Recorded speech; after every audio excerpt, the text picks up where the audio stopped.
Hello guys, welcome है, स्वागत है आप सभी का फिर से हमारे इस यूट्यूब चैनल पर जिसका नाम है सीजी कॉम्पिटिटर्स। आप देख रहे हैं हमारे यूट्यूब चैनल।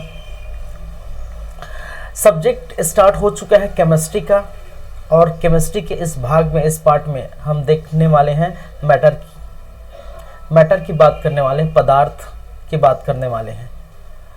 पिछले क्लास में हमने पदार्थ की कुछ बातें की थी, ठीक है, और आज सेकंड पार्ट है, सेकंड भाग है, उसमें आज चर्चा करेंगे। तो चलिए फिर देर नहीं करते हैं, स्टार्ट करते हैं आज की क्लास। चलिए, जैसा कि आप जानते हैं, हम पिछले क्लास में क्या क्या बातें किए थे। रसायन क्या होता है परिचय देख लिए थे। थोड़ा पिछले का जो भी हुआ है थोड़ा रिवीजन कर लेते हैं, फिर हम जो स्टार्ट करेंगे 5 मिनट के बाद, ठीक है।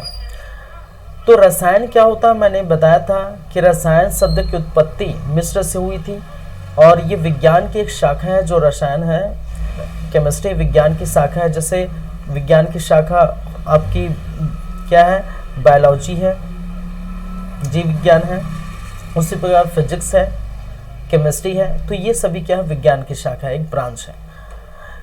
केमिस्ट्री शब्द की बात करें तो केमिस्ट्री शब्द आप जानते हैं इंग्लिश शब्द है, ठीक है, और ये जो शब्द कीमिया से लिया गया है, कीमिया, और कीमिया का अर्थ होता था काला।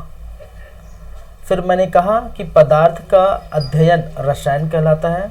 जब हम किसी पदार्थ की उनके संगठन, संरचना, आकार, आकृति, गुणधर्म, प्रॉपर्टीज आगे की अध्ययन करते हैं, सभी की अध्ययन करते हैं, तो उसको क्या कहा जाता है, उसको हम केमिस्ट्री कहते हैं। ये हमने बात की थी, क्या था केमिस्ट्री। कि केमिस्ट्री के बारे में मैंने ये भी बताया था कि फादर ऑफ केमिस्ट्री किसको कहा जाता है, क्यों कहा जाता है, ठीक है। इन्होंने एक बुक लिखा था द एलिमेंट ऑफ केमिस्ट्री, और ऑक्सीजन और हाइड्रोजन की पहचान करके इनका नामकरण भी देखने को दिया था। केमिस्ट्री में मूलतः हम 3 भागों में ये पढ़ते हैं। एक होता है भौतिक रसायन, एक होता है कार्बनिक रसायन, तीसरा अकार्बनिक रसायन। भौतिक रसायन को फिजिकल केमिस्ट्री कहा गया है, ठीक है। आपके कार्बनिक रसायन को ऑर्गेनिक केमिस्ट्री, और अकार्बनिक रसायन को इनऑर्गेनिक केमिस्ट्री के नाम से जाना जाता है। पदार्थ की बातें हमने की थी। पदार्थ क्या होता है, द्रव क्या होता है, या मैटर क्या होता है। तो परिभाषा के रूप में हमने लिखे थे कि हर वो चीज़ जिसकी जो है द्रव्यमान हो और वो जगह घेरता हो, स्पेस ऑक्यूपाई करता है, वो हर वो चीज़ क्या है, पदार्थ है। जैसे कुर्सी, टेबल, पत्थर, पेन, पुस्तक, कॉपी, बोतल, ठीक है, जो भी है, बेड है, अलमारी है, फ्रिज है, कूलर है, वॉशिंग मशीन, जो भी है चीज़ें आपके घर में उपस्थित जो जगह घेरती है, वो क्या कहलाता था, पदार्थ कहलाता था। वह चीज पदार्थ नहीं है जो जगह नहीं घेरती है, जिसका द्रव्यमान नहीं है। जैसे कि ऊर्जा की बात हमने की थी, प्रकाश की बात, ध्वनि, विचार, भावनाएं, सुंदरता, ठीक है, जो भी जितनी चीजें हैं वो क्या है, वो पदार्थ नहीं है, वो द्रव नहीं। क्यों? क्योंकि उनका कोई द्रव्यमान नहीं होता, वो जगह नहीं घेरता।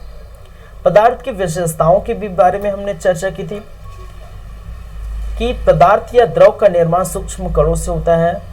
द्रव कणों के मध्य के जो स्थान में एक स्पेस रहता है,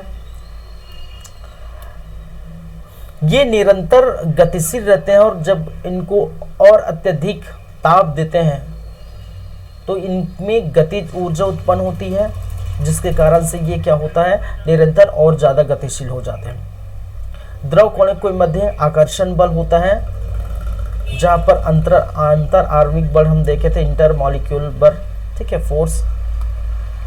फिर हमने कहा द्रव्यमान और वेट, मास और वेट में अंतर हमने देखे थे। द्रव्यमान और भार में क्या क्या अंतर है, अदिश राशि है, सदिश राशि है, ठीक है, एम से डिनोट करते हैं, इसको डब्ल्यू से डिनोट करते हैं। इसका जो है यूनिट केजी था द्रव्यमान का, और भार का यूनिट न्यूटन था। द्रव्यमान कभी चेंज नहीं होता, आप जानते हैं, ये मैंने बताया था, और भार चेंज हो सकता है। फिर पदार्थों का वर्गीकरण हमने देखे भौतिक अवस्था के आधार पर पदार्थों के वर्गीकरण देखें। यहाँ पर 5 देख सकते हैं, ठोस, द्रव, गैस, प्लाज्मा और बोस-आइंस्टाइन कांस्टेंट। और रासायनिक संगठन के आधार पर हम वर्गीकरण देखें। शुद्ध होता है, दूसरा अशुद्ध होता है। शुद्ध में आपको देखने को मिलेगा तत्व, ठीक है। अशुद्ध में आपको देखने को मिलेगा जो है मिश्रण।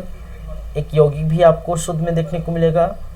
तत्व के अंतर्गत धातु, अधातु, उपधातु, ये सभी बातें हम करेंगे। यौगिक के अंदर कार्बनिक, अकार्बनिक यौगिक देखने को मिला था, ठीक है।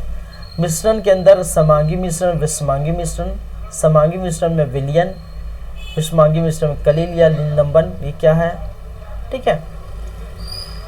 ये जो तत्व वाली बात है, धातु, अधातु, उपधातु, ये बाद में पढ़ेंगे, ठीक है। हालांकि इसका पार्ट है लेकिन इसको अलग से हम पढ़ेंगे, ठीक है। चलिए, तो ये सारी बातें हुई थी पिछले क्लास में। और इसके अंदर और भी था। समांगी मिश्रण में विलयन कितने प्रकार के थे? ठोस विलयन, द्रव विलयन, गैस विलयन। विषमांगी मिश्रण में कलील, फोम, पायस क्या है, शोल क्या है, हाइड्रोक्लाइड क्या है, ये सारी बातें हम करेंगे, सारी चीजें पढ़ेंगे, ठीक है। चलिए, तो स्टार्ट करते हैं आज की क्लास। अब बात करेंगे इसमें सबसे फर्स्ट, भौतिक अवस्था के आधार पर पदार्थों का वर्गीकरण, और इसके अंतर्गत ठोस, द्रव, गैस, ये सभी के बारे में पढ़ेंगे।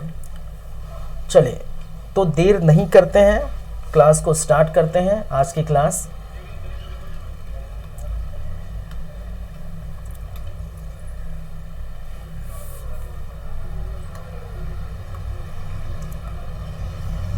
तो हम बात करेंगे भौतिक अवस्था के आधार पर, ठीक है। यार क्या हो रहा है, भौतिक कैसे नहीं हो रहा है, भौतिक अवस्था, ठीक है, के आधार पर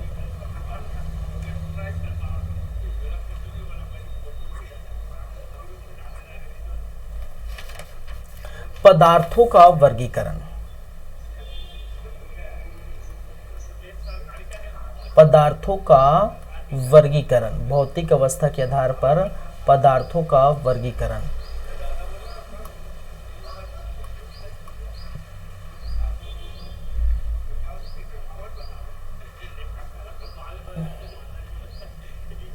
ठीक है। अब देखिए, यहाँ पर हम जैसे कि हमने कहा, हम कितने चीजों पर चर्चा करेंगे। एक होगा ठोस,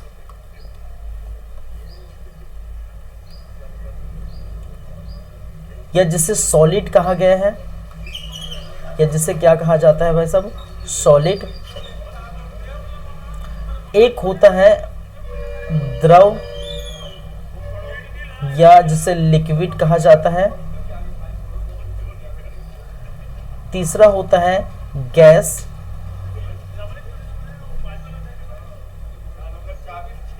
ठीक है, या जिसे गैसेस कहा जाता है, गैस ही कहा जाता है। चौथा है आपका प्लाज्मा,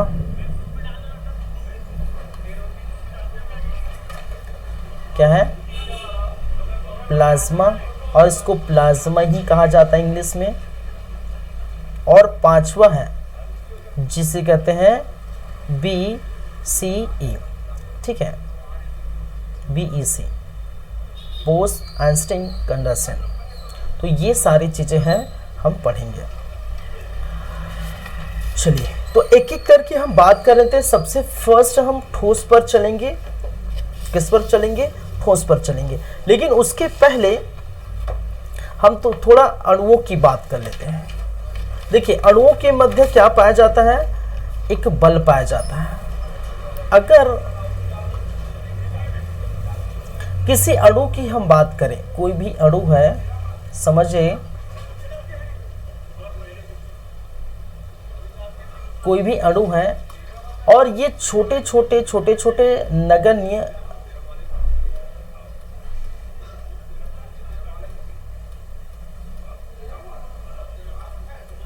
ठीक है, इस प्रकार से छोटे छोटे नगण्य मात्रा में जो है छोटे छोटे परमाणु से बने होते हैं। देखिए कोई भी अणु का जो निर्माण होता है, ठीक है, कोई भी अणु का निर्माण होता है वो छोटे छोटे परमाणुओं से बने होते हैं और इनके अणुओं के मध्य किसी भी अणुओं के मध्य क्या पाया जाता है, एक बल पाया जाता है। ठीक है, मैंने क्या कहा, अणुओं के, समझेगा, अणुओं के मध्य लगने वाला बल को क्या कहते हैं, बल को अंतर आणविक बल कहते हैं। अंतर आणविक, अणुओं के मध्य अंतर आणविक क्या बल कहते हैं, अंतर आणविक बल, अंतर आणविक बल, या जिसे कहा जाता है inter molecular force, inter molecular force, अंतर आणविक बल। अब ये जो अंतर आणविक बल है वो बेसिकली क्या होते हैं, दो प्रकार के होते हैं। ये जो अंतर आणविक बल है वो बेसिकली दो प्रकार के होते हैं। एक, चलिए, एक तो होता है आपका कौन सा बल, आकर्षण बल, आकर्षण बल, और दूसरा है प्रतिकर्षण बल, प्रतिकर्षण बल। एक होता है आकर्षण बल और दूसरा होता है प्रतिकर्षण बल। आकर्षण बल की हम बात करें तो आकर्षण बल जिसको कहा जाता है जो है फोर्स ऑफ अट्रैक्शन, इसको इंग्लिश में क्या बोलते हैं, force of attraction, force of attraction.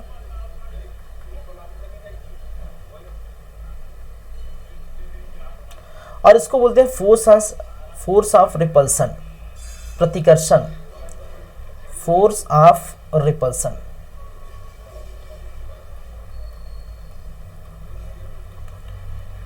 Repulsion, ठीक है, इसको हम शॉर्ट में लिख देते हैं एफ ए।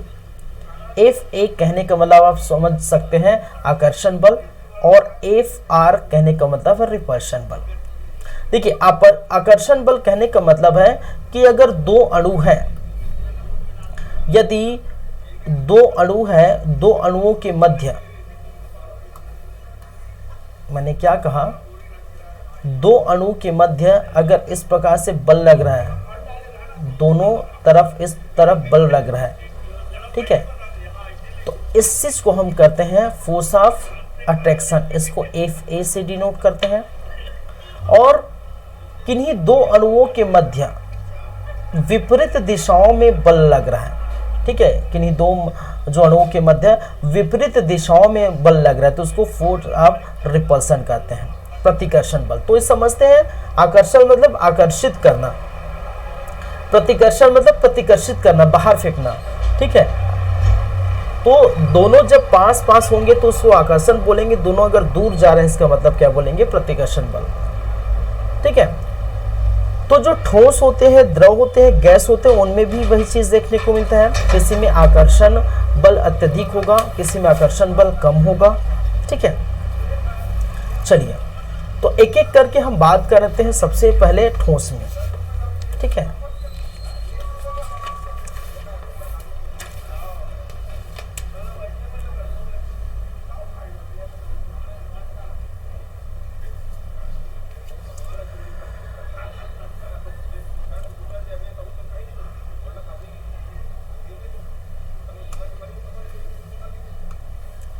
चलिए सबसे फर्स्ट ठोस अवस्था की,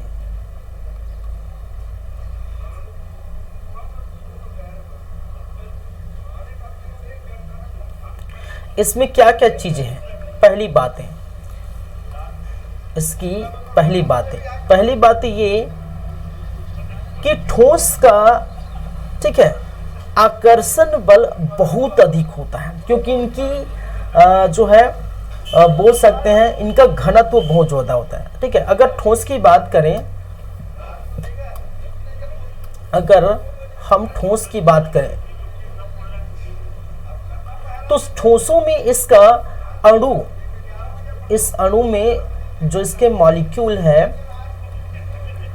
एकदम पास पास होते हैं। इनकी घनत्व, डेंसिटी, ठीक है, इनकी जो है डेंसिटी हाई होती है, घनत्व हाई होती है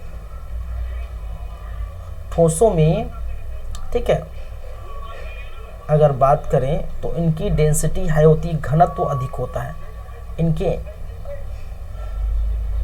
इनके जो अणु है, इनके जो अणु है एकदम ही क्या होते हैं, पास पास होते हैं, इस प्रकार से एकदम। ठीक है, अणु एकदम क्या होते हैं, पास पास होते हैं, जिसके कारण से अब जितना पास पास अणु होगा उतना फोर्स ऑफ अट्रैक्शन अधिक लगेगा, इसमें आकर्षण बल अत्यधिक होता है, प्रतिकर्षण बल कम होता है। ठीक है, कहने का मतलब है आकर्षण बल क्या होगा भाई साहब, अधिक होगा,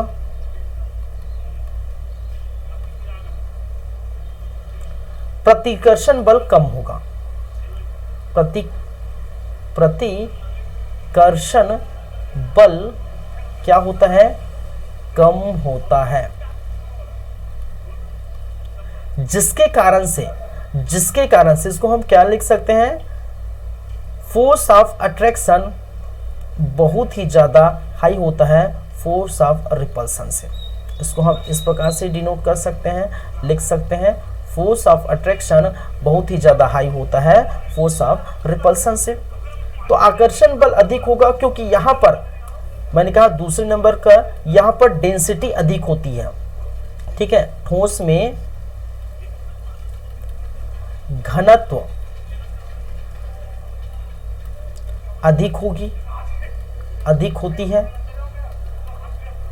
ठीक है, ये देख रहे हैं एकदम जो है घनत्व बहुत ज्यादा होती है। ठीक है, डेंसिटी अणुओं में, ठीक है, इनके अणुओं के बीच जो है गैप नगण्य मात्रा में होते हैं।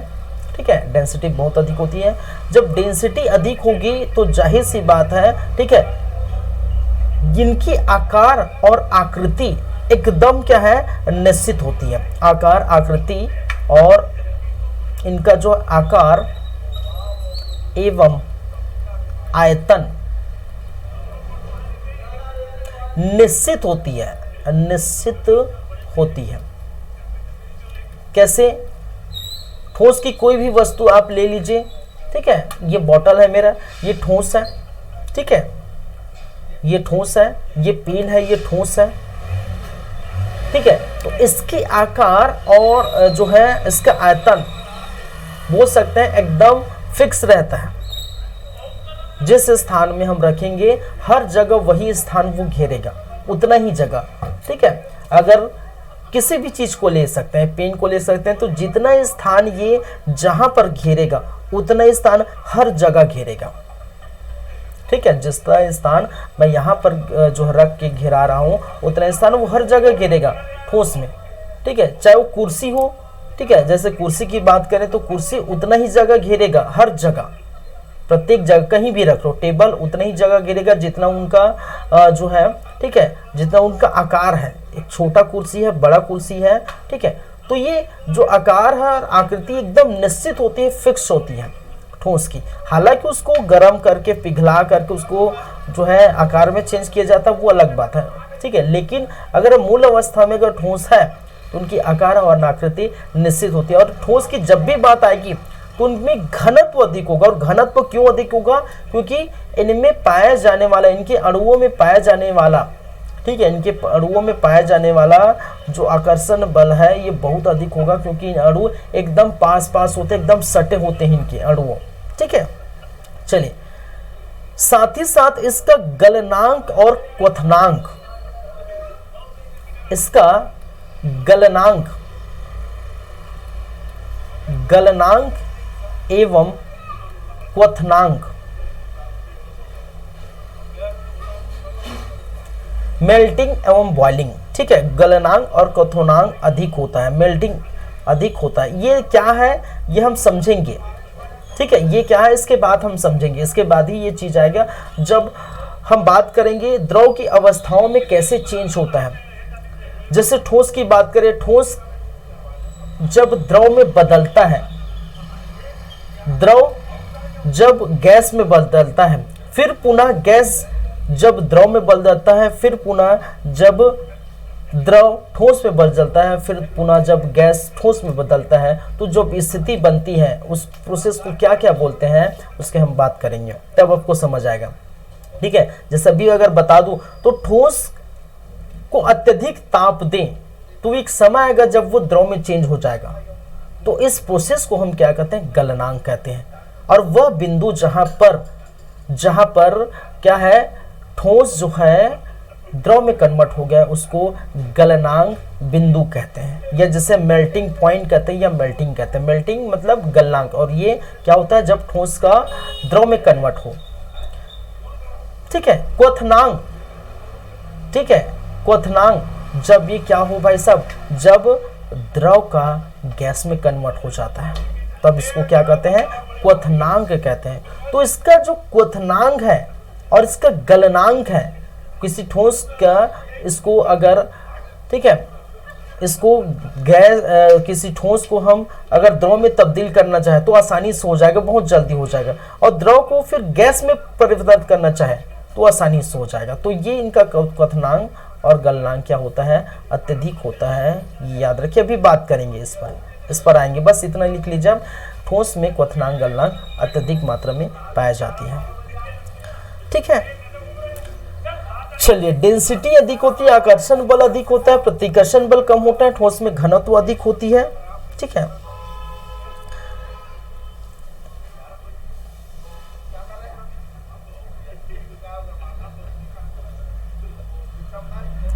संपीड़न की बात करें, संपीड़न या संपीड़नता बहुत कम होती है।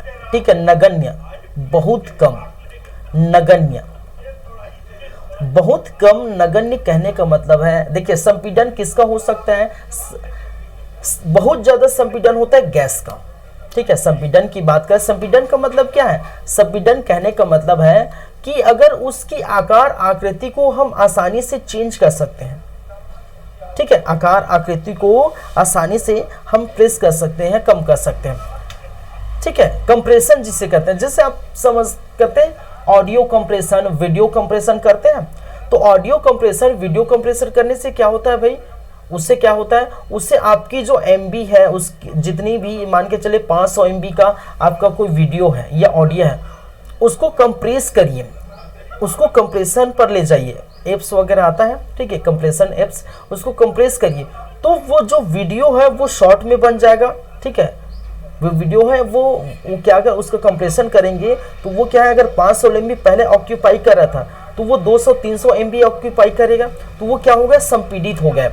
उसकी जो है, उसकी लेंथ तो वही है, लेकिन उसकी जो है बोल सकते हैं, ठीक है, उसके MB है वो क्या हो गया, कम हो गया। ऑडियो में वैसी होता है, वीडियो में वैसी होता है संपीड़न। तो संपीड़न कहने का मतलब किसी, अगर ठोस की अवस्था में बात करें तो इसकी आकृति में आसानी से परिवर्तन नहीं होगा। ठोस अवस्था में अगर मैं कहूँ इस बोतल को, तो बोतल को क्या, इसको संपीड़न करने के लिए इसको आसानी से, हालांकि ये मशीन द्वारा हो सकते हैं, मशीन द्वारा इसको आसानी, लेकिन ये टूट भी जाएगा। ठीक है, जो ये ठोस अवस्था है, अगर किसी को संपीड़न करने की कोशिश करे तो टूट जाएगा। तो कहने का मतलब बहुत कम होता है, नगण्य होता है, न के बराबर होता है। संपीड़न कहने का मतलब उसको कम करना। ठीक है, उसकी कुछ चीज़ों को कम करना। ठीक है, कंप्रेस करना है। तो सब इसमें संपीड़न न के बराबर होता है, बहुत कम होता है, याद रखें। इसका आकार, आयतन निश्चित होता है, घनत्व हाई होता है, अधिक होता है। देख लें इनकी जो है चीज़ें पास पास रहती, बहुत इनके अणुओं, ठीक है, ठोस के अणुओं बहुत पास पास होती है, और संपीड़न बहुत ही कम होता है भाई साहब, ये याद रखिए।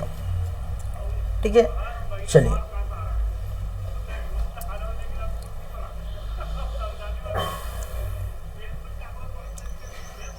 तो जितने भी आएंगे एग्जाम्पल में जितने भी आएंगे,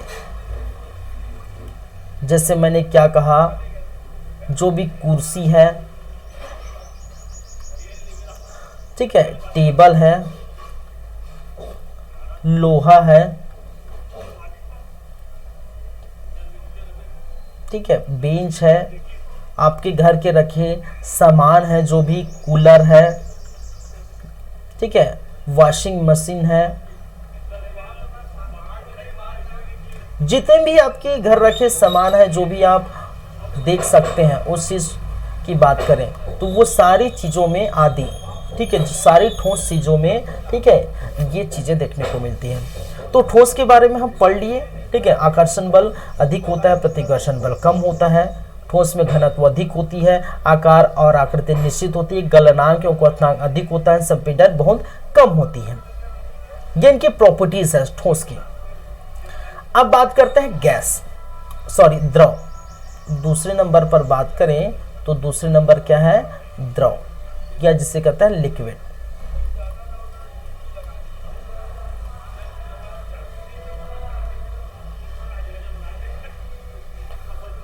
ठीक है, देखिए द्रव या लिक्विड में इसकी हम बात करें, द्रव या लिक्विड की, तो यहां पर देखिए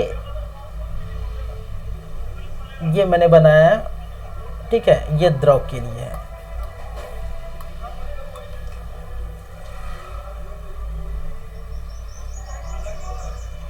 चलिए, द्रव के जो अणु होते हैं, ठीक है, द्रव के जो अणु होते हैं वो क्या होते हैं भाई साहब, ठोस से थोड़े हल्के दूर में होते हैं। जैसे ठोस में हम देखें एकदम जो है पास होते थे, यहां हल्के क्या है, दूर होते हैं। ये इस प्रकार से, यहां पर एकदम फुलफिल हुआ है, एकदम स्पेस नहीं है, ठीक है, तो घनत्व अधिक होगा, ठीक है, आकर्षण बल जो है अधिक होगा, प्रतिकर्षण बल कम होगा। लेकिन यहां पर हम देखें तो आकर्षण बल,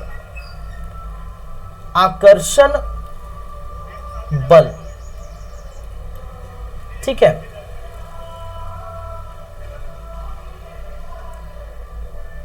ठोस से कम होगा, ठीक है, ठोस से कम होगा, ठीक है। प्रतिकर्षण बल ठोस से थोड़ा अधिक होता है। कहने का मतलब यहां पर अगर बात करें फोर्स ऑफ अट्रैक्शन, ठीक है, अधिक होगा फोर्स ऑफ रिपल्सन से। क्या होगा, यहां पर फोर्स ऑफ अट्रैक्शन अधिक होगा फोर्स ऑफ रिपल्सन से। लेकिन हमने क्या किया, यहां पर फोर्स ऑफ अट्रैक्शन बहुत ज्यादा होगा, बहुत ही ज्यादा होगा फोर्स ऑफ रिपल्सन से। लेकिन यहां पर फोर्स ऑफ अट्रैक्शन ज्यादा होगा रिपल्सन से, नॉर्मल से, ठीक है। चलिए, तो ये मान के चलिए कि आकर्षण बल ठोस से क्या होता है, कम होता है भाई साहब। चलिए, ये बात है, ठोस से अगर हम कंपेयर करें तो कम होता है, पहली बात। दूसरी बात है, हमने क्या किया, इसमें ठोस में घनत्व अधिक होता है, ठीक है, इसमें ठोस की अवस्था, ठोस की अपेक्षा घनत्व कम होता है। ठोस की अगर हम बात करें द्रव में, लिक्विड, अगर मान के चलिए द्रव है, कोई पानी है, द्रव मतलब कुछ भी हो सकता है। द्रव मीन्स यहाँ पर जो है पानी है, आपका दूध है, तेल है, ठीक है, आदि जितने भी आएंगे, ये क्या है, एक लिक्विड है, द्रव। तो द्रव ठोस की अपेक्षा घनत्व, इनकी जो अणुओं के बीच जो घनत्व होती है, ठीक है, इनकी डेंसिटी होती है। डेंसिटी कहने का मतलब घनत्व कहने का मतलब है इनके अणु कितने पास है, कितने दूर है, ठीक है। अणु एकदम पास है तो उसकी घनत्व ज्यादा होगा। घनत्व समझते हो, ठीक है, घनत्व समझते हो, जैसे हमने पढ़े थे फिजिक्स में, आपके विरल है, ठीक है, सघन है, सघन मतलब घनत्व, ठीक है, एकदम कोई चीज एकदम पास पास में ही है तो उसका कहने का मतलब डेंसिटी ज्यादा। कहने का मतलब अगर मान के चलिए एक एग्जांपल देता हूं, ठीक है, सड़क पर आप जा रहे हैं, सड़क पर बहुत ज्यादा भीड़ है, बहुत ज्यादा भीड़ है, आपको निकलने का रास्ता नहीं है, आप बाइक से जा रहे हैं सड़क में और एकदम जो है मेला लगा हुआ है, बोल सकते हैं कुछ भी, ठीक है, तो बहुत ज्यादा भीड़ है, इसका मतलब बहुत ज्यादा भीड़ है, इसका मतलब क्या है, घनत्व अधिक है, ठीक है, क्या है, घनत्व अधिक है। और भीड़ कम है तो इसका मतलब घनत्व कम है, ठीक है, रास्ता एकदम खाली है, आराम से बाइक चलाते जा रहे हैं, ठीक है, कोई डिस्टर्बेंस नहीं है, इसका मतलब जो है हल्का फुल्का डिस्टर्बेंस होगा, तो ये क्या है, घनत्व जो है थोड़ा कम है। तो ज्यादा भीड़ है कहने का मतलब बहुत ज्यादा अधिक मात्रा में है, तो उसको हम क्या कहते हैं, घनत्व अधिक है। और ठीक है, इनके अणु अगर जो है बिखरे बिखरे हैं तो इसका घनत्व कम है। ये इसको एकदम समझाने की भी जरूरत नहीं है, अगर मैं बोलूँ डेंसिटी कम है तो आप समझ सकते हैं क्या चीज़ हो रहा है, ठीक है, एकदम छोटे बच्चों की तरफ समझाने की जरूरत भी नहीं होनी चाहिए। चलिए नेक्स्ट है, अगर हम बात करें इनकी आकार या आकृति की हम बात करें, ठीक है, तो आकार जो है अनिश्चित होती है। आकार क्या होती है, अनिश्चित होती है, अनिश्चित। और इसका आयतन, आयतन निश्चित होती है। आयतन क्या होता है भाई साहब, निश्चित होती है, होती है। कैसे कह सकते हैं, देखिए आकार निश्चित होती है, सॉरी, आकार अनिश्चित होती है और आयतन जो है निश्चित होती है। निश्चित कहने का मतलब है, ठीक है, फिक्स। अब मान के चलिए मैंने क्या कहा, दो बर्तन लिए, दो पात्र लिया, ठीक है, मैंने क्या किया, दो पात्र लिया, एक पात्र ये है और दूसरा पात्र मैंने कुछ इस प्रकार से ये पात्र लिया,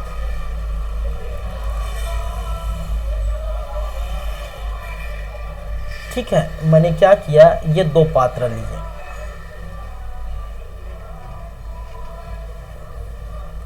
ये क्या है, दो पात्र, ये बर्तन जो भी है, ये क्या है, बर्तन, समझिएगा, मैंने लिया दो बर्तन। अब यहाँ पर देखने को मिलेगा, यहाँ पर भी मैंने कुछ पानी भर दिया या फिर दूध भर दिया, मान के चलिए मैंने क्या है, पानी भर दिया, ये बाल्टी नुमा संरचना है, ठीक है, ये क्या है, ये बाल्टी नुमा संरचना है, मान के चलिए ये बाल्टी है,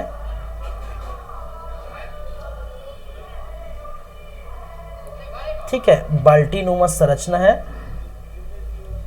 ठीक है, और इसमें मैंने क्या किया, बाल्टी ऐसे ही रहता है ना,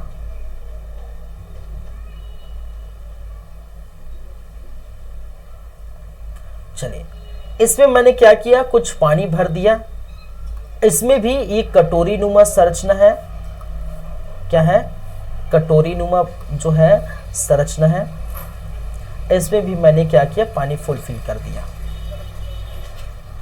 अब देखिए इस बर्तन की मैं बात करूं, पहले बर्तन की बात करूं तो पहले मैं ये समझाने वाला था आकार और आकृति की बात।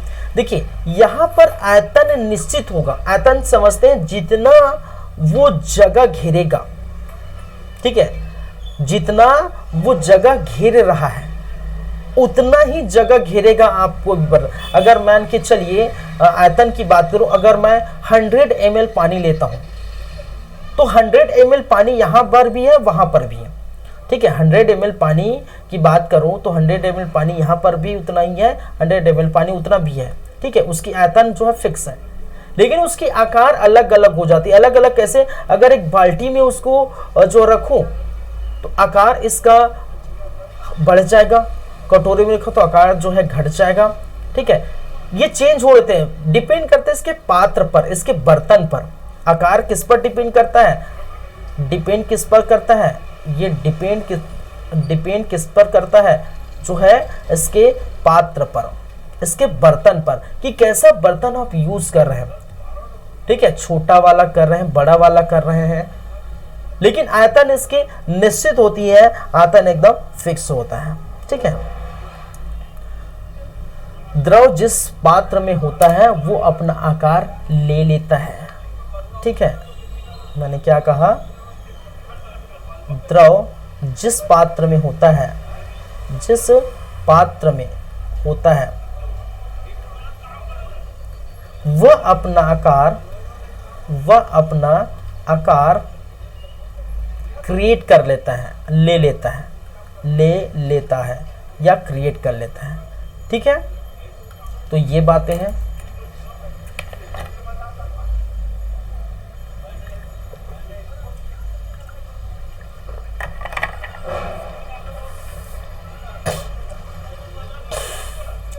चलिए अब यहाँ आगे बढ़ते हैं, देखते हैं। तो यहाँ हो गया क्या, आकार, गलनांक, क्वथनांक।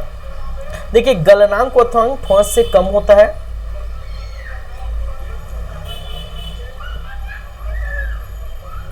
गलनांक क्वथनांक मेल्टिंग और बॉइलिंग ठोस से कम, ठोस से क्या होता है, कम होता है। आकार, आकृति, घनत्व। चलिए संपीड़न की हम बात करें तो संपीड़न ठोस से थोड़ा अधिक होगा। ठीक है, संपीड़न ठोस से अधिक, ठोस से अधिक। इसको क्या है, थोड़ा हल्का से हम क्या करते हैं, संपीड़ित कर सकते हैं।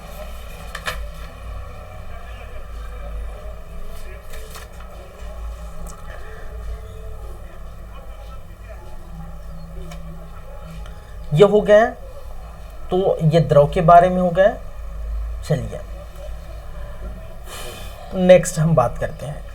नेक्स्ट है थर्ड नंबर में कौन है, ये सेकंड हो गए, फर्स्ट हो गया, सेकंड हो गया, थर्ड नंबर है गैस।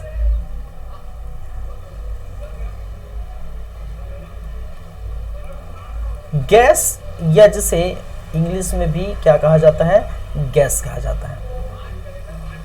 यहां पर देखिए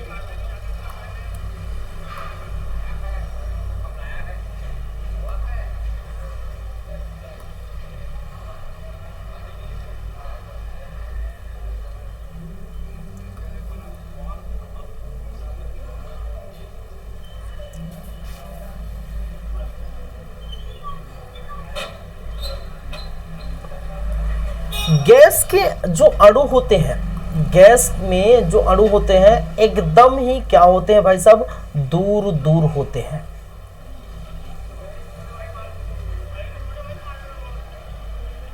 इस प्रकार से जैसे एकदम ये थोड़ा हल्का पास पास था, ये एकदम पास पास था। ठीक है, ये हल्का पास पास था, ये बहुत पास पास था और ये बहुत दूर दूर है। तो गैस के अणु क्या होते हैं, दूर दूर होंगे। तो यहां पर जो है अट्रैक्शन फोर्स बहुत कम होगा, रिपल्सन फोर्स बहुत ज्यादा हो जाता है। ठीक है, यहां पर अगर हम बात करें तो force of attraction very very high, sorry very very low force of repulsion. तो फोर्स ऑफ रिपल्सन बहुत ज्यादा हाई होता है। ठीक है, कहने का मतलब है यहां पर बोल सकते हैं आकर्षण बल, आकर्षण बल बहुत कम। ठीक है, बहुत कम प्रतिकर्षण बल से, प्रतिकर्षण बल से, प्रतिकर्षण बल से आकर्षण बल बहुत ही कम होता है, नगण्य मात्रा में। घनत्व की बात करें तो घनत्व सबसे कम, घनत्व इसमें क्या होगा, सबसे कम होगा भाई साहब। अब सबसे कम क्यों हुआ, आप देख सकते हैं इनकी डेंसिटी, घनत्व सबसे कम है क्योंकि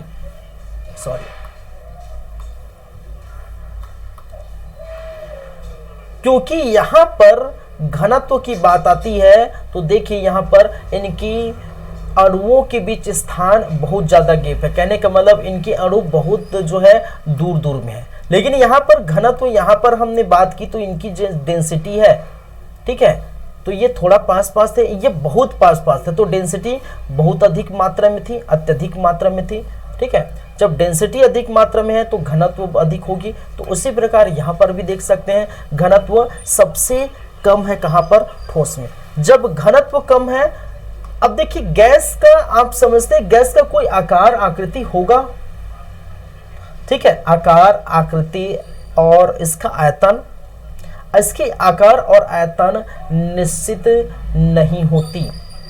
ठीक है, अगर CO2 की बात करो, ठीक है, आप कार्बन डाइऑक्साइड की बात करें, ऑक्सीजन की बात करें, नाइट्रोजन, जितने भी गैस हैं प्रकृति में, जितने भी गैस हैं उनमें उनकी क्या अपने आकार जो देखिए एकदम निश्चित होता है। अरे भाई साहब, इसको अगर एक डिब्बे में भी बंद करूं, बड़ा वाला डिब्बा, ठीक है, तो वो पूरा अपना जो है स्थान ले लेगा। छोटा वाला डिब्बा भी करूं तो वो पूरा स्थान ले लेगा। ठीक है, तो इनकी आकार और आकृति निश्चित नहीं होती, अनिश्चित होती है। तीसरी बातें, आकार प्लस आयतन दोनों क्या होते हैं, अनिश्चित होते हैं भाई साहब, अनिश्चित। ठीक है, फिक्स नहीं होता। चलिए, यहां पर क्वथनांक गलनांक बहुत कम होता है। और क्या क्या पॉइंट है, ये हो गया क्वथनांक गलनांक, क्वथनांक गलनांक, क्वथनांक गलनांक बहुत कम होगा। संपीड़न बहुत अधिक होता है, संपीड़न, संपीड़नता या फिर या संपीड़न क्या होगा, बहुत अधिक होगा। इसको संपीड़ित कर सकते हैं, बहुत अधिक होता है। चलिए,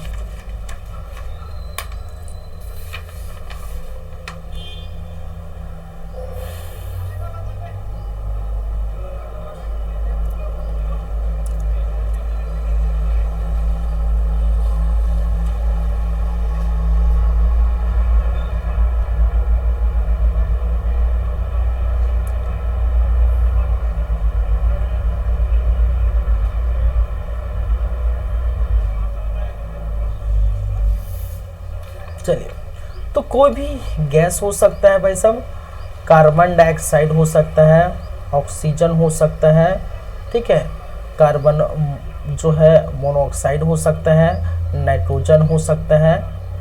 ठीक है, जितने भी गैस है वो सब हो सकते हैं। ये सारे एग्जाम्पल है आपके गैस के, प्रकृति में जो भी गैस है। तो ये है आपकी तीन वो चीज, जो तीन मूल जो है अवस्थाएं, ठीक है, पदार्थ की तीन मूल अवस्थाएं। अब बात करेंगे चौथी अवस्था और पांचवी अवस्था की। ठीक है,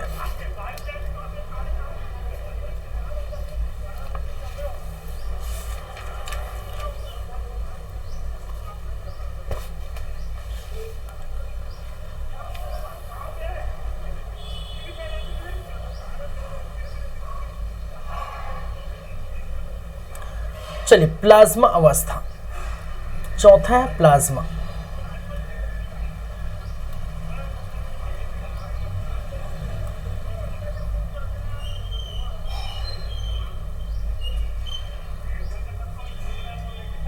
क्या इसको कहा जाता है, प्लाज्मा। देखिए, इस अवस्था में क्या होगा, ये पदार्थ का, इसको हम कहते हैं पदार्थ का चौथा अवस्था है, पदार्थ की फोर्थ स्टेज है या फोर्थ अवस्था है। यह प्रकृति में, ठीक है, नहीं पाई जाती, इसको क्रिएट किया जाता है। याद रखिए दूसरी बातें, यह अवस्था प्रकृति में नेचुरली नहीं मिलता, नहीं मिलता। बल्कि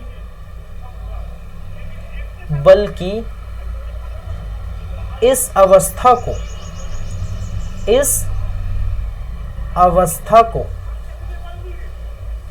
क्रिएट किया जा सकता है, क्रिएट करते हैं।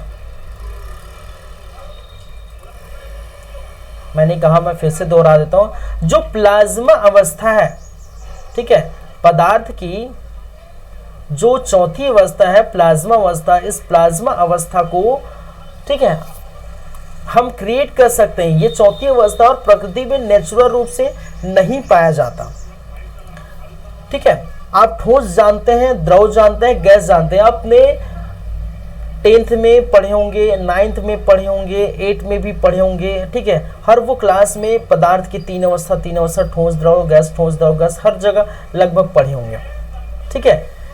लेकिन ये जो चौथी अवस्था हो सकता है आज पहली बार पढ़ रहे हो या फिर पढ़ चुके होंगे, ठीक है, व्हाटएवर जो भी है, ये जो अवस्था होती है इस अवस्था को क्रिएट किया जा सकता है, ठीक है, प्रकृति में नहीं मिलती।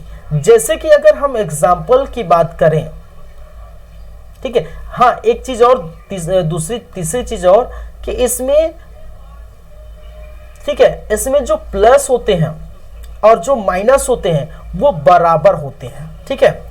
इसमें धनात्मक आयन और ऋणात्मक आयन दोनों बराबर होते हैं। ऐसी अवस्था में, इस अवस्था में धनात्मक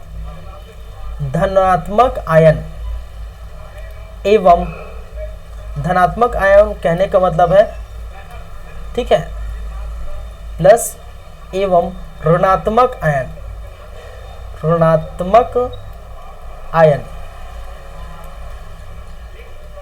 दोनों बराबर होते हैं। क्या होते हैं? दोनों बराबर होते हैं, ठीक है। तो ये चौथी जो अवस्था है, इसकी अगर इसका एग्जाम्पल से हम समझें तो एग्जाम्पल बल्ब है, ट्यूबलाइट है, ठीक है। अगर ट्यूबलाइट की बात करें,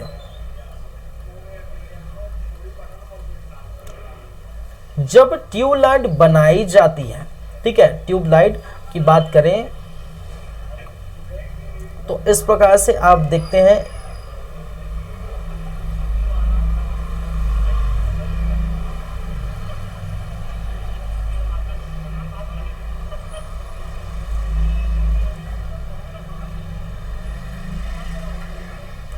ठीक है।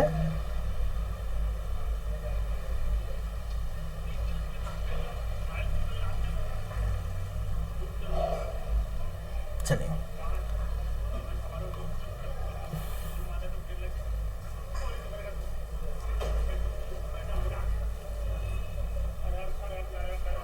ठीक है। अब देखिए, यहां पर यदि बात करें तो इस ट्यूबलाइट में एक तो आपका ऑर्गन, ठीक है, अक्रिक गैस समझते हैं ना, हम केमिस्ट्री में अभी आगे चलेंगे, अक्रिक गैस हम जो है बात करेंगे, ठीक है। ऑर्गन और जो है Hg, मरकरी का जो वाष्प वो भरा रहता है, ठीक है, इसमें क्या है, वाष्प भरा, और जितना प्लस आयन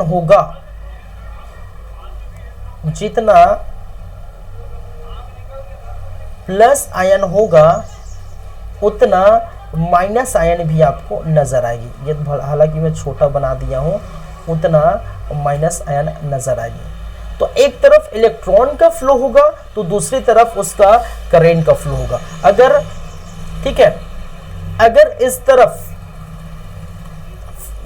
यह है फ्लो ऑफ इलेक्ट्रॉन, मान के चलिए यह है फ्लो ऑफ इलेक्ट्रॉन, अरे यार क्या हो जाता है,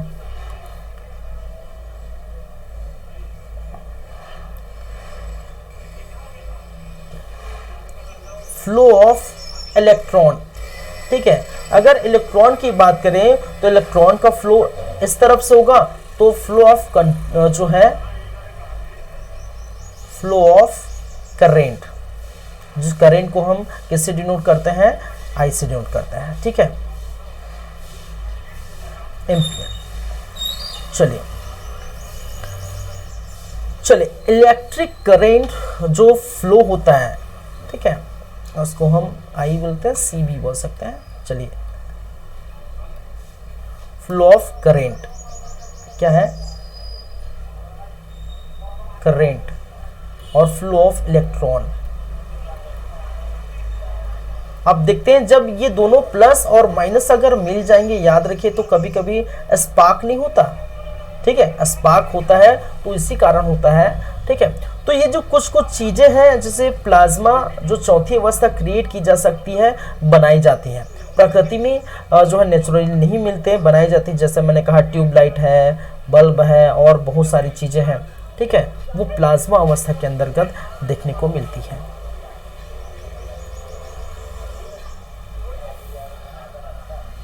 तो ये चौथी अवस्था हो गई प्लाज्मा अवस्था। एक और अवस्था जिसको हम कहते हैं पांचवी अवस्था, और इसको क्या कहा जाता है? Bose-Einstein condensate.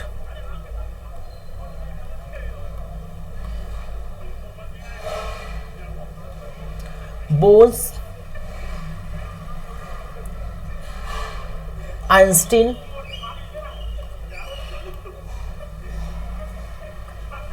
कंडेंसेट, या इंग्लिश में इसको कहा जाता है बोस-आइंस्टीन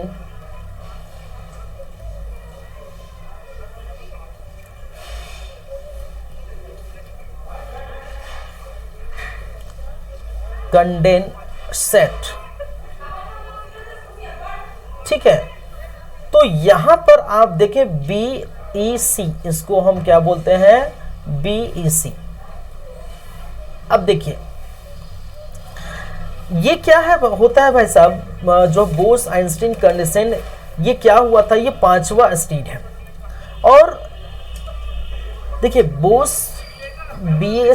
जो है एस.एन. बोस साहब ने और आइंस्टीन साहब ने, दोनों ने ये क्या कहा था कि भविष्य में एक पांचवी अवस्था भी होगी, ठीक है, भविष्य में हम क्या है, एक पांचवी अवस्था होगी। और ये बोस-आइंस्टीन अवस्था क्या है? जब किसी पदार्थ को हम एकदम लो टेम्परेचर से हाई टेम्परेचर पर रखते हैं, ठीक है, जब किसी पदार्थ को, ठीक है, एकदम लो टेम्परेचर से हाई टेम्परेचर पर जो है प्रेशर देते हैं, तब ये जो अवस्था क्रिएट होती है। तो अगर इसको लिख सकते हैं, जब किसी पदार्थ को super low temperature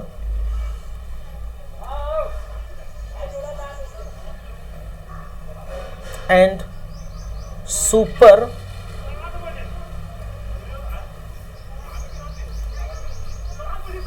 low pressure, ठीक है, मतलब सुपर लो ताप और सुपर लो दाब, ठीक है, निम्न ताप और निम्न दाब।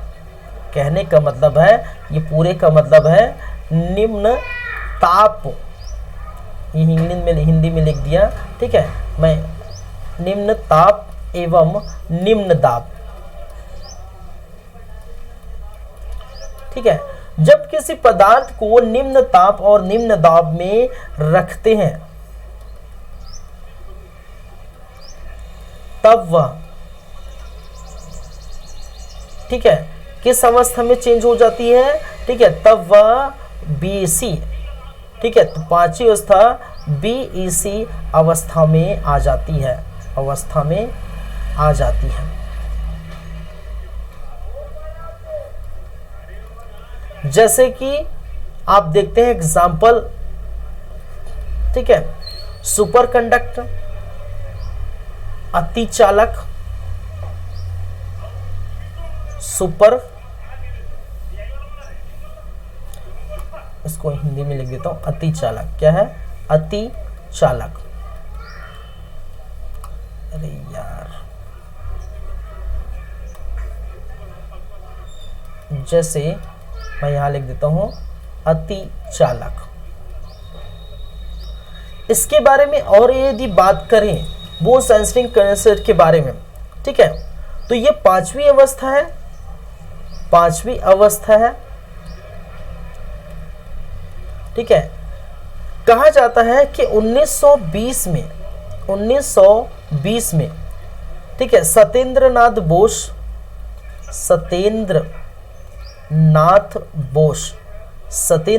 बोस साहब, एस एन बोस साहब, ठीक है, द्रव की पांचवी अवस्था, ठीक है, की होने की बात कही। और सत्येंद्र नाथ बोस और किसने, आइंस्टीन, ठीक है, जो है अल्बर्ट आइंस्टीन,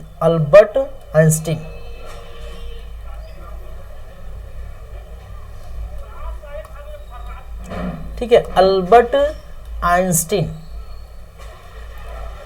ने क्या की, भविष्यवाणी की कि भाई साहब आने वाले समय में जो पांचवी अवस्था वो क्या होगी, क्रिएट होगी। ठीक है,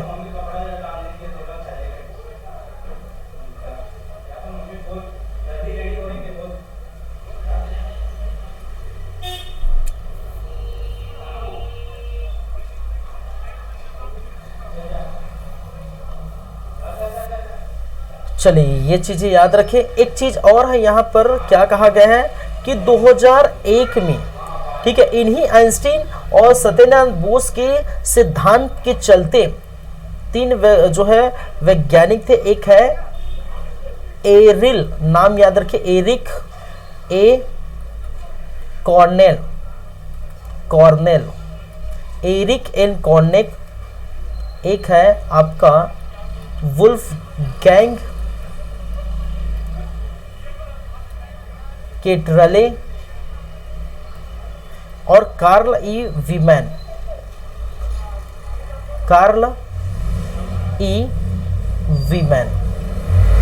ये तीनों भाई साहब को 2001 में, ठीक है, जो बोस आइंस्टीन सिद्धांत जो बोले थे, बोस आइंस्टीन ने कहा था कि आप जो है पांचवी अवस्था भविष्य में देखेंगे, तो उस अवस्था को प्राप्त किया था इन तीनों ने। और इसी कारण से ये तीनों को क्या किया था, ठीक है, तीनों को, ठीक है, भौतिक का नोबेल पुरस्कार मिला था, भौतिकी का नोबेल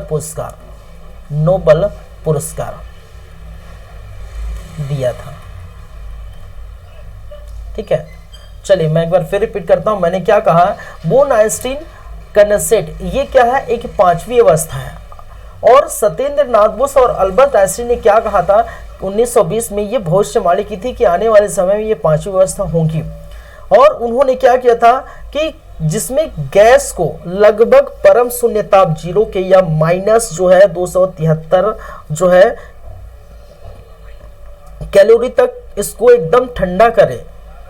ठीक है, ठंडा करने पर परमाणु की मुक्त उस ऊर्जा लगभग समाप्त हो जाती तब परस्पर संयुक्त होकर एक परमाणु के रूप में परिवर्तित होती है। ठीक है, तो वो वही बात की जो मैंने ऊपर लिखा है, जब किसी पदार्थ को सुपर लो टेम्परेचर और सुपर लो प्रेशर, निम्न ताप और निम्न दाब में रखने पर ये अवस्था क्रिएट होती है। ठीक है, तो बोस-आइंस्टीन कंडेंसेट यही है भाई साहब। चलिए, तो ये 5 अवस्थाएं जिसका जिक्र हम कर रहे थे ये हो चुका है। ठीक है, तो ये 5 अवस्था हम देख लिए, ठोस, द्रव, गैस, प्लाज्मा। चलिए, और BEC। अब आगे की बात करेंगे, ये जो 3 अवस्था आप देख रहे हैं ये मूल अवस्थाएं जो प्रकृति में पूरी तरह से नेचुरली पाई जाती है। ठीक है, और प्रकृति में ये जो नेचुरली पाई जाती है इनमें अवस्था के परिवर्तन की हम चर्चा करेंगे। अवस्था की परिवर्तन कहने का मतलब है कि ये ठोस अवस्था कैसे द्रव में कन्वर्ट होती है और इस प्रोसेस को क्या कहते हैं, द्रव अवस्था कैसे गैस में कन्वर्ट होती है और इस प्रोसेस को क्या कहते हैं, द्रव जो है ठोस में और ठोस फिर से गैस में, गैस द्रव में और द्रव फिर से ठोस में कैसे कन्वर्ट होती है और इस प्रोसेस को हम क्या कहते हैं, ये सारी बातें हम करेंगे। ठीक है, चलिए, लेकिन उसके लिए थोड़ा सा मुझे चाहिए ब्रेक। बोल बोल के मैं ऐसे ही थक जाता हूँ। ठीक है, कंटिन्यू। तो 2 मिनट का ब्रेक दीजिए, 2 मिनट के बाद हम आते हैं वापस और 2 मिनट के बाद आगे की हम बातें करेंगे। ठीक है, तो मैं लिख लेता हूँ।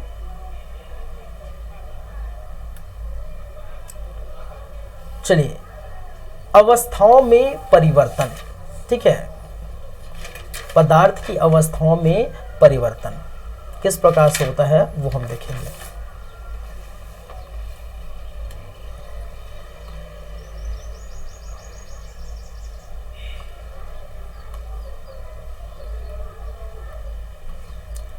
पदार्थ की अवस्था में परिवर्तन।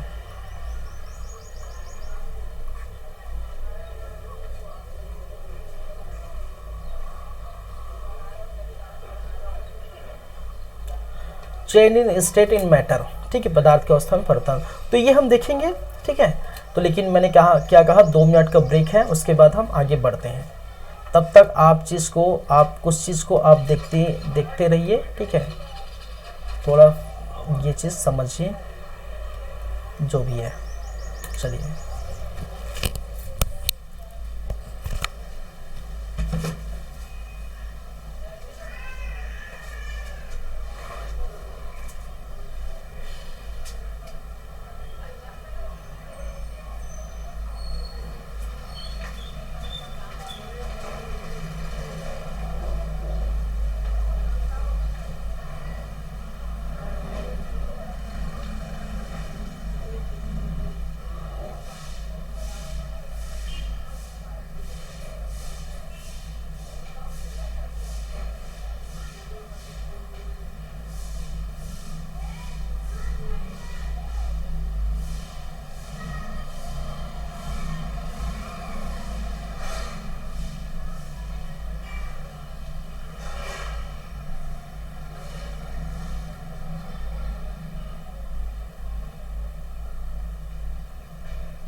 चलिए, फिर से वेलकम है, फिर से स्वागत है आप सभी का।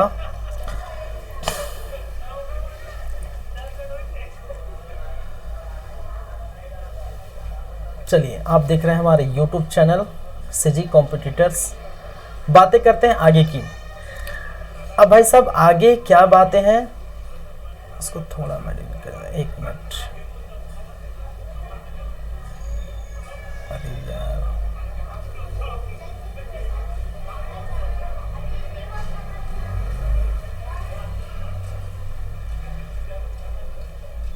चलिए,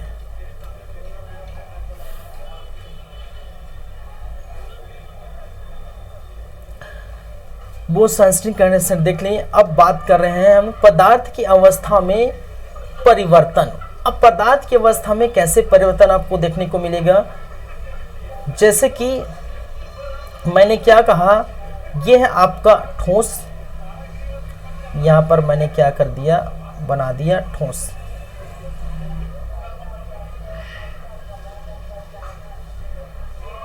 एक ये, दूसरा ये, और मैंने क्या किया, तीसरा ये। चलिए, ये है ठोस, ये है द्रव,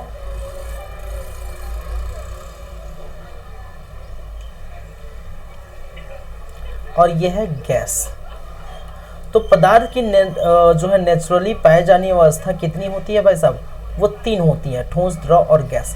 अब इनमें परिवर्तन देखने को मिलेगा। परिवर्तन कैसे, चलिए, यदि मैं कहूं कि ठोस को हम कन्वर्ट करें गैस में, सॉरी द्रव में, तो जैसे कि अगर ठोस क्या है, ठोस के रूप में मैंने क्या किया, बर्फ ले लिया।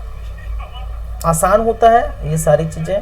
हमने क्या किया, बर्फ ले लिया, ठीक है। इस बर्फ को मैं करना चाहता हूं कन्वर्ट कहां पर, पानी पर। तो जब ठोस को जो है बर्फ को पानी में कन्वर्ट करो तो कैसे कन्वर्ट होगा, तो यहां पर यदि ठोस को मैं अत्यधिक ताप दूं, ठीक है, ठोस को मैंने क्या किया, अत्यधिक टेम्परेचर दिया, ताप दिया, और जितना अत्यधिक मैं अगर टेम्परेचर देता हूं, टेम्परेचर मैंने क्या किया, हाई किया ठोस को, ठीक है, कहने का मतलब बर्फ को, बर्फ के टेम्परेचर, जैसे फ्रिज से निकालते हो बर्फ, तो फ्रिज का टेम्परेचर कम होता है, लो होता है, और अब एटमॉस्फेयर पर लाते हैं, और जब एटमॉस्फेयर पर लाते हैं तो उसका टेम्परेचर अधिक होता है, तो वो धीरे धीरे पिघलना स्टार्ट हो जाता है। लेकिन उसी बर्फ को हमने क्या किया, ठीक है, गैस में, ठीक है, या उसमें हमने क्या किया, ताप दे दिया। गैस में एक पात्र लीजिए, पात्र में आप जो है पानी रख दीजिए, या फिर जो है, ठीक है, उस पानी में बर्फ को डाल दीजिए। बहुत आसानी से वो तुरंत बर्फ जो है द्रव में चेंज हो जाएगा। कहने का मतलब जब ठोस को हम टेम्परेचर देते हैं लगातार, जब टेम्परेचर हाई देते हैं, तब ठोस जब द्रव में परिवर्तन होता है तो इस प्रोसेस को हम कहते हैं गलनीकरण। क्या कहते हैं भाई साहब, इस प्रोसेस को कहा जाता है गलनीकरण। गलनीकरण, ठीक है, या जिसे कहा जाता है मेल्टिंग, इंग्लिश में क्या कहते हैं, मेल्टिंग।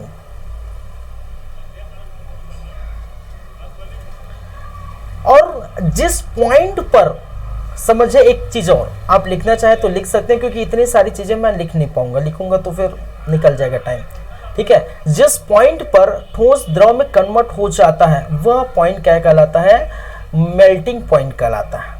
क्या कहलाता है, मेल्टिंग पॉइंट, या जिसे क्या कहते हैं, गलनांक बिंदु। क्या कहते हैं, गलनांक बिंदु।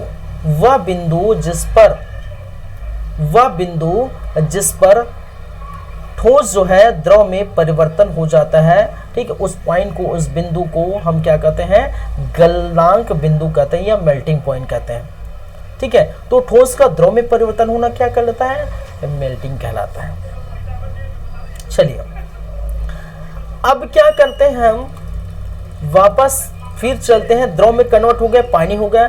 अब द्रव से हम अगर इसको कन्वर्ट करें, अगर द्रव को मैंने कन्वर्ट करना चाहा किसमें, किसमें भाई साहब, गैस में। और गैस में कन्वर्ट कब होगा, द्रव है मान के चलिए पानी है, आप क्या करिए, आपने क्या किया, गैस रखिए, चूल्हा रखिए, जो भी, पानी को उबालिए उबालिए उबालिए, ठीक है। जब पानी को लगातार उबाला जाता है, क्या किया जाता है, जब पानी को लगातार उबाला जाता है तो वो द्रव क्या बन जाता है, वाष्प बन जाता है। क्या बन जाता है, द्रव किस में कन्वर्ट हो जाता है भाई, वाष्प में कन्वर्ट हो जाता है। और इसी को हम जब कहते हैं कि जब ठोस द्रव में, सॉरी, द्रव जब गैस में कन्वर्ट हो जाता है, इसको हम कहते हैं क्वथनांक या बॉइलिंग या बॉइलिंग पॉइंट भी आएगा, ठीक है। इसको हम कहते हैं क्वथनांक। क्या कहते हैं, क्वथनांक, या जिसे कहते हैं बॉइलिंग।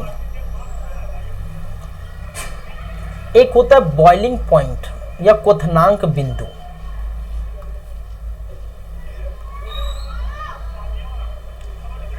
क्वथनांक बिंदु, क्वथनांक बिंदु कहने का मतलब है कि ऐसा पॉइंट या जिसको बॉइलिंग पॉइंट कहते हैं, बॉइलिंग पॉइंट, ऐसा बिंदु या ऐसा जो है पॉइंट जिसमें द्रव गैस में चेंज हो जाए, ठीक है।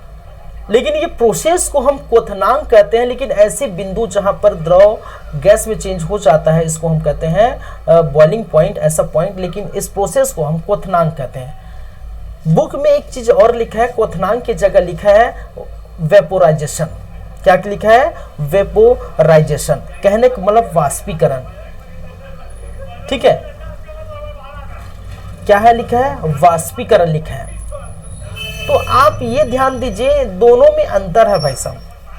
क्वथनांक भी वही होगा, ठीक है। क्वथनांक का मतलब होता है, ठीक है, बॉइलिंग मतलब बॉइल करना, ठीक है। क्या है, बॉइलिंग मतलब क्या होता है, बॉइल करना, ठीक है। अब देखिए क्या हो रहा है, आप थोड़ा समझिएगा क्यों, क्योंकि दोनों में फर्क है। बुक में क्या लिखा है, वेपोराइजेशन लिखा है, कहने का मतलब वाष्पीकरण लिखा है। अगर हम क्वथनांक की बात करें, ठीक है, एक चीज मैं यहां पहले लिख देता हूं, क्वथनांक की बात करें और दूसरी बातें वाष्पीकरण की बात करें, किसकी बातें करें, वाष्पीकरण या जिसे कहा जाता है वेपोराइजेशन, वाष्पीकरण। और क्वथनांक बॉइलिंग कहा जाता है, इसको बॉइलिंग। काम दोनों एक ही करेंगे, कहने का मतलब है काम दोनों एक ही करेंगे, वो भाप में ही परिवर्तन करेगा। लेकिन इसमें कुछ जो है अंतर क्या क्या है वो हम देखेंगे थोड़ा से, क्योंकि इसको भी समझना बहुत जरूरी, क्योंकि कई बुकों में डायरेक्ट क्या लिया है, वाष्पीकरण लिखा है।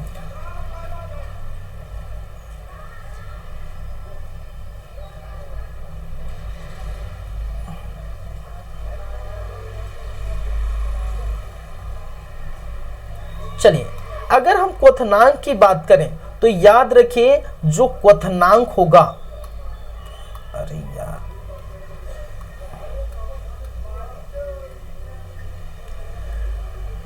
याद रखिए क्वथनांक सिर्फ और सिर्फ किस में होता है, सिर्फ द्रव में होता है भाई साहब, द्रव में होता है, ठीक है, या द्रव में होगा। लेकिन हम यदि वाष्पीकरण की बात करें तो ये ठोस एवं द्रव दोनों में होगा। कैसे होगा, दोनों में कैसे होगा, अरे भाई, यदि हम बर्फ को ताप दें तो वो जो है द्रव में चेंज हुआ था। अभी हम देखें, पानी को हम उबालें, ठीक है, पानी को लगातार हम उबाल रहे हैं, ठीक है, तो वो क्या हो रहा है, वाष्प में कन्वर्ट हो रहा है, ठीक है। वाष्पीकरण समझते हैं ना, वाष्पीकरण कहने का मतलब जब द्रव का गैस में परिवर्तन हो जाना वाष्पीकरण है। ठीक है, तो द्रव में गैस का नहीं, सिर्फ गैस में परिवर्तन हो जाना, चाहे ठोस हो वो चाहे वो द्रव हो। जैसे अगर हम कपूर को जलाएं, अभी आएगा पॉइंट, कपूर को हम जलाएं तो कपूर क्या, ठीक है, कपूर का वाष्प नहीं वो भी वाष्पीकरण है। ठीक है, कोई भी ठोस पदार्थ को जलाते हैं, ठीक है, मान के चले तो वो गैस के रूप में उड़ जाता है डायरेक्ट, तो वो भी क्या है, एक प्रकार का वाष्पीकरण, वाष्प हो रहा है। तो ठोस में भी हो सकता है, द्रव में भी हो सकता है, ऐसा नहीं है। लेकिन क्वथनांक जो होगा सिर्फ और सिर्फ किस में होता है, द्रव में होता है। और क्वथनांक, ठीक है, या बॉइलिंग सिर्फ और सिर्फ क्या है, एक पर्टिकुलर टेम्परेचर पर होता है। याद रखिए बॉइलिंग क्या होता है, बॉइलिंग या क्वथनांक, बॉइलिंग एक पर्टिकुलर एक निश्चित ताप पर, पर्टिकुलर टेम्परेचर कहने का मतलब जो है एक निश्चित ताप पर, पर्टिकुलर टेम्परेचर पर ही होता है, एक निश्चित ताप पर होता है। लेकिन इसके लिए निश्चित ताप की जरूरत नहीं है। वाष्पीकरण के लिए निश्चित ताप जरूरी नहीं है, निश्चित ताप जरूरी नहीं है, किसी भी ताप पर हो सकता है भाई साहब। आप देखते हैं समुद्र में जो है, आप देखते हैं बहुत ज्यादा तेज धूप पड़ता है तो समुद्र का पानी वाष्प होकर जो है ऊपर उड़ते हैं, तो उसमें कितना टेम्परेचर है हम जानते हैं क्या, कुछ नहीं। ठीक है, बॉईल करते हैं, ठीक है, अगर बॉईल करते हैं पानी को तो बॉईल करेंगे तो वो, ठीक है, हालांकि 100 डिग्री में पानी हमारा उबलेगा, उसके बाद वो उसको कम भी कर दे तो वाष्प बन के उड़ जाएगा। तो क्या है, वो इसके लिए जो है निश्चित टेम्परेचर की जरूरत नहीं होती, निश्चित टेम्परेचर की आवश्यकता नहीं होती। ठीक है, तो ये मैं बता देना इसलिए चाहता था कि यहाँ पर कई बुकों में वाष्पीकरण लिखा है, ठीक है, कई बुकों में ये क्या है, क्वथनांक लिखा है, तो क्वथनांक लिखना बेटर होगा। ठीक है, चलिए नेक्स्ट इज, चलिए जब हम वापस आते हैं, वापस कहने का मतलब है, हाँ एक चीज अब बात करें, अगर गैस का ठोस में, ठीक है, गैस का हम क्या करें, ठोस में परिवर्तन करें। ठीक है, और ठोस अब हम क्या कर रहे हैं, द्रव का, सॉरी ठोस का हमने क्या किया, गैस में परिवर्तित करना चाहा। ठीक है, ये इस प्रकार से एरो है भाई, एरो का भी निशान आप जो है, सॉरी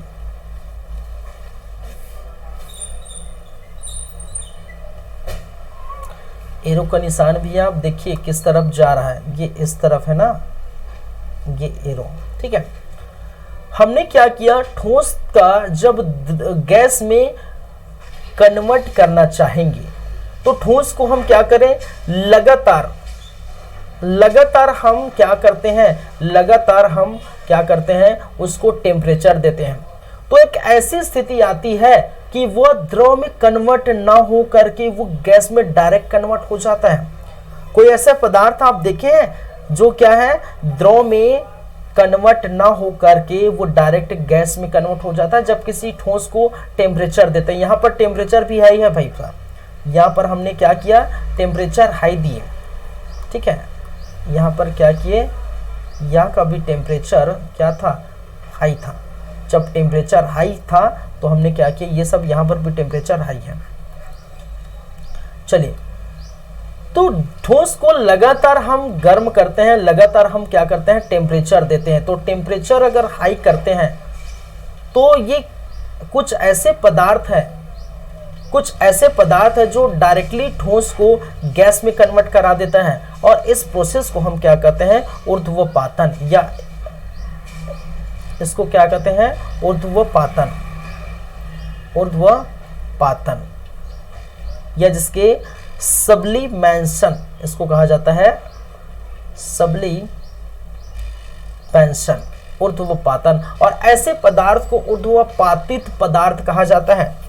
ऐसे पदार्थ जो डायरेक्ट ठोस से गैस में कन्वर्ट होते हैं बगैर द्रव में कन्वर्ट हुए, ऐसे पदार्थ को हम ऊर्ध्वपातित पदार्थ कहते हैं। और कौन से पदार्थ होंगे, जैसे आपके कपूर है, जैसे मैंने क्या कहा, कपूर।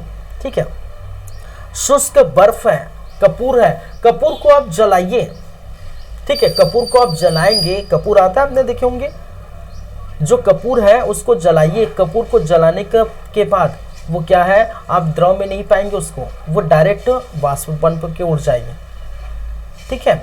जैसे आप देखे होंगे जो क्या बोलते हैं, पटाखे जलाते हैं, ठीक है, छोटा इस टाइप का पटाखा आता है जो काला टाइप का कलर के इस प्रकार से गोला गोला, बचपन में अपने चलाए होंगे, ठीक है।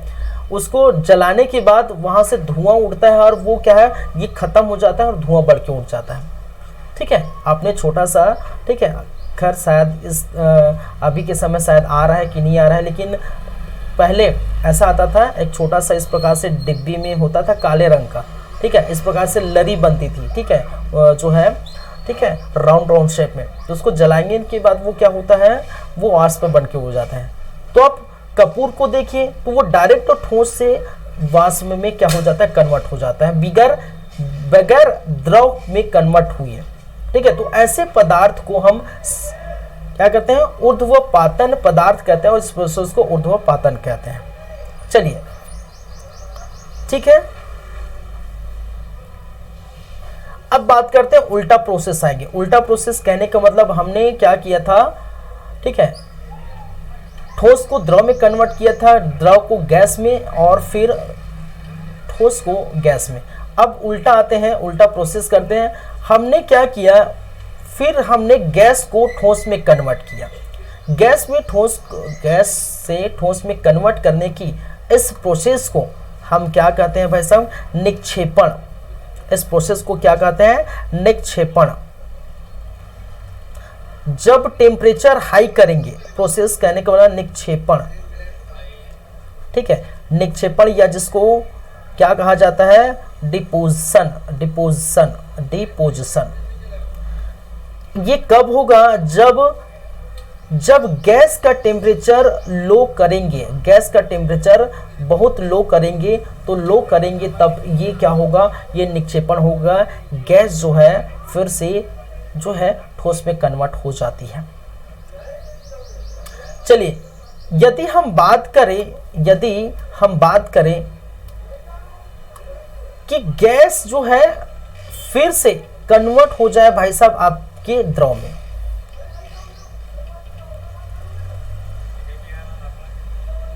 चलिए मैंने क्या कहा, गैस फिर से किस में कन्वर्ट हो जाए, द्रव में, तो उसके लिए क्या करना पड़ेगा, गैस के टेम्परेचर को, ठीक है, ये जो गैस जो भी बना हुआ है उसके टेम्परेचर को हमने क्या किया, बहुत लो कर दिया, टेम्परेचर को हमने क्या किया, बहुत लो कर दिया। जब टेम्परेचर लो किया जाता है, ठीक है, बहुत कम किया जाता है, ठीक है, भाप, ठीक है, आप जानते हैं भाप जो है, फिर यही भाप जो देखते हैं, ठीक है, भाप से आपका देखिए बादल क्लाउड वगैरह बनता है, उसके बाद यही भाप जो है बन के पानी बरसता है, ठीक है, आप जानते हैं पानी बरसता है इसी के द्वारा।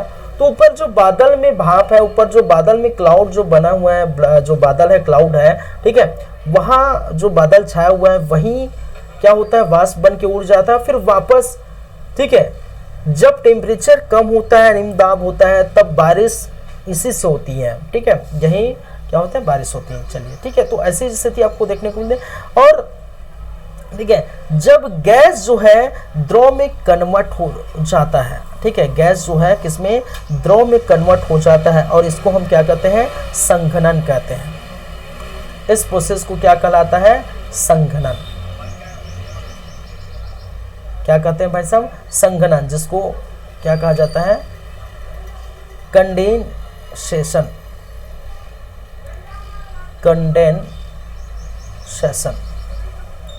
संघनन, ठीक है। चलिए, एक और प्रोसेस जो बच गया, एक प्रोसेस जब द्रव को हम कन्वर्ट करेंगे, कहां पर,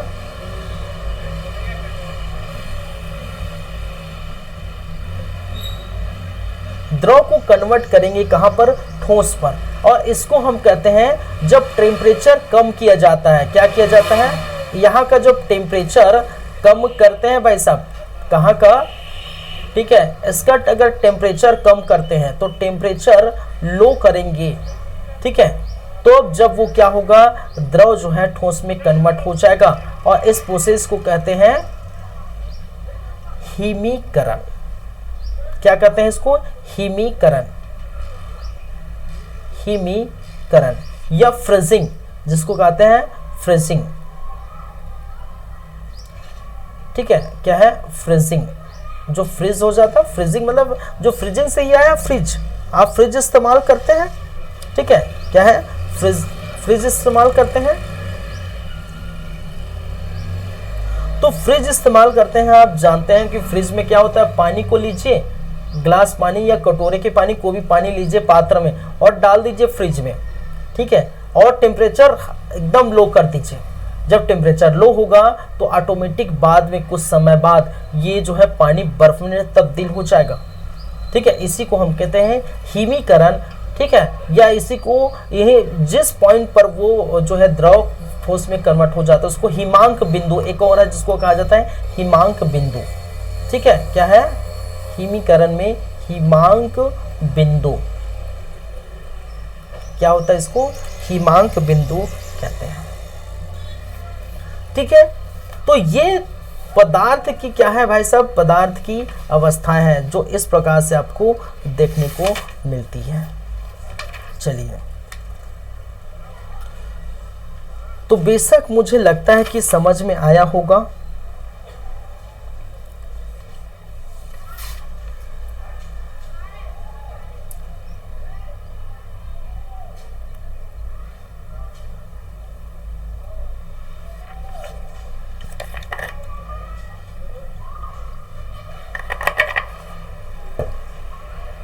चलिए, तो मतलब हो क्या रहा है भाई, एक मिनट है, एक मिनट है।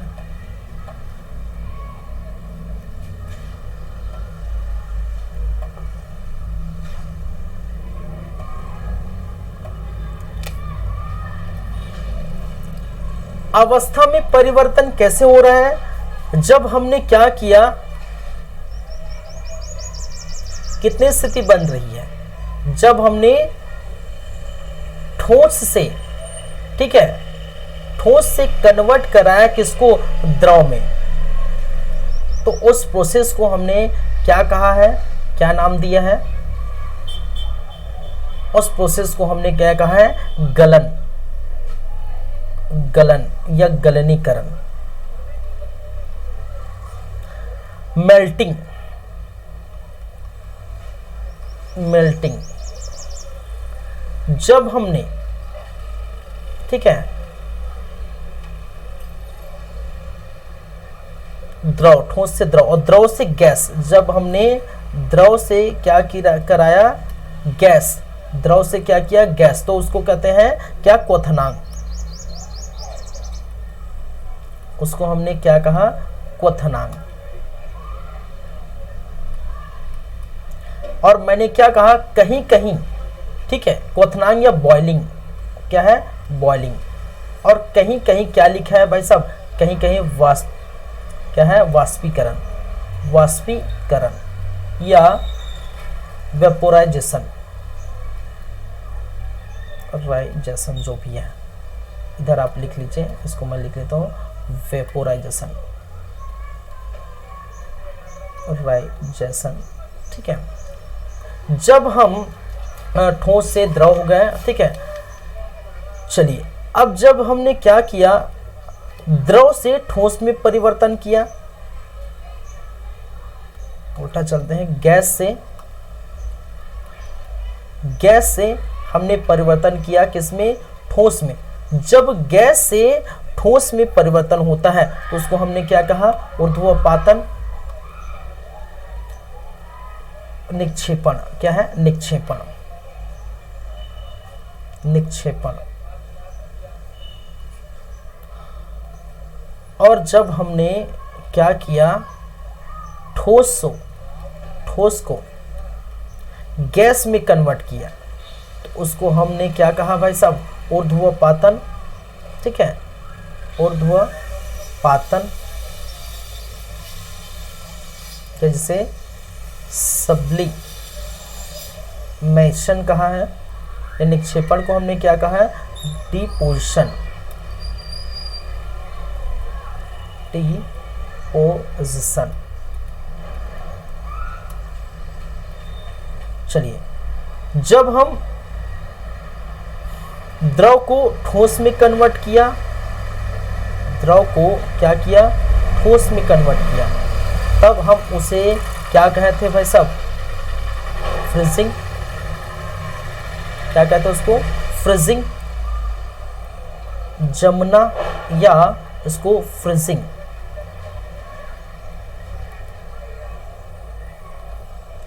ये एक छठवां आएगा, ठीक है, जब गैस को द्रव में कन्वर्ट किया, गैस को किसमें, द्रव में कन्वर्ट किया, तो आएगा संघनन। इसको हमने क्या कहा, क्या नाम दिया, संघनन। अरे यार,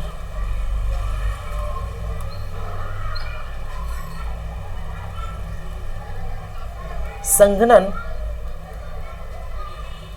कंडेंसेशन।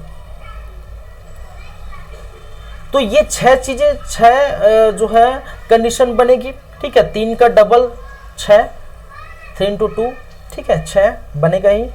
तो एक में इस प्रकार से मैंने समझाया, मैं चाहता तो इस प्रकार से मैं डायरेक्ट लिख सकता था, ठीक है, डायरेक्ट लिखता ये होता है भाई साहब, ठोस से द्रव में ऐसा होगा, ठोस से ऐसा ऐसा होगा, तो आपको क्या समझ आता, ठीक है, जो भी है आने वालों को आ जाता, नहीं आने वाला को नहीं आता, ठीक है। तो मैंने क्या किया, कुछ इस प्रकार से मैंने समझाया, ठीक है। चलिए, तो आपको ऐसा समझना है। देखिए, इसको क्या करेंगे, देखिए इसको क्या करेंगे, आपको याद करना पड़ेगा, ठीक है। इसको क्या करेंगे, याद करेंगे, एकदम रटेंगे, जैसा ये होता ही हो। लेकिन अगर यहाँ पर आप समझें कि कैसे टेम्परेचर लो हो रहा है, कैसे जो है हाई हो रहा है, कैसे बर्फ में पानी में तब्दील हो रहा है, पानी वाष्प में, फिर वाष्प में बर्फ में तब्दील हो रहा है, तो इस प्रकार की चीज़ें, ठीक है, इस प्रकार की चीज़ जब समझते हैं तो ये आसान हो जाता है आपके लिए याद करना। और फट से आप जो है इसको ही डायरेक्ट याद करेंगे तो फिर ये दिक्कत हो जाता है, अब एकदम रटने वाली बात होती है, ठीक है। चलिए, तो जो चीज़ हम देखने वाले थे वो देख चुके हैं, वो हो चुका है। अब जो है पदार्थ की जो अवस्थाएं हैं ये पूरा हम बात कर चुके हैं, ठीक है। पदार्थ की तीनों अवस्थाओं पर हम बात करें तो भौतिक अवस्था के आधार पर पदार्थ का वर्गीकरण हो गया। अब रासायनिक संगठन के आधार पर पदार्थ का वर्गीकरण होगा, जिसमें हम तत्व पढ़ेंगे, यौगिक पढ़ेंगे, मिश्रण पढ़ेंगे, ठीक है, आप जो है विलयन पढ़ेंगे, वगैरह वगैरह बहुत सारी चीज़ों पर हम जो है जाएंगे। लेकिन उसके लिए भी समय है, वह भी वक्त है, क्योंकि हमारे पास वक्त नहीं है। कहने का मतलब समय हो चुका है, हमारे क्लास का समय हो चुका है। और इसी के साथ आज सेकंड क्लास था केमिस्ट्री का, आज सेकंड क्लास था पदार्थ का, और इसी के साथ आप लोगों से, ठीक है, क्या चाहते हैं, इजाज़त चाहते हैं और चलते हैं कहाँ पर भाई, क्लास को क्या करने के लिए, ठीक है, छोड़ने के लिए। क्लास यहीं पर ऑफ करते हैं। आज है मैटर का सेकंड पार्ट, कल देखेंगे थर्ड पार्ट, तो आगे की बात करेंगे। Thank you guys, thank you class, मिलते हैं नेक्स्ट टाइम, धन्यवाद।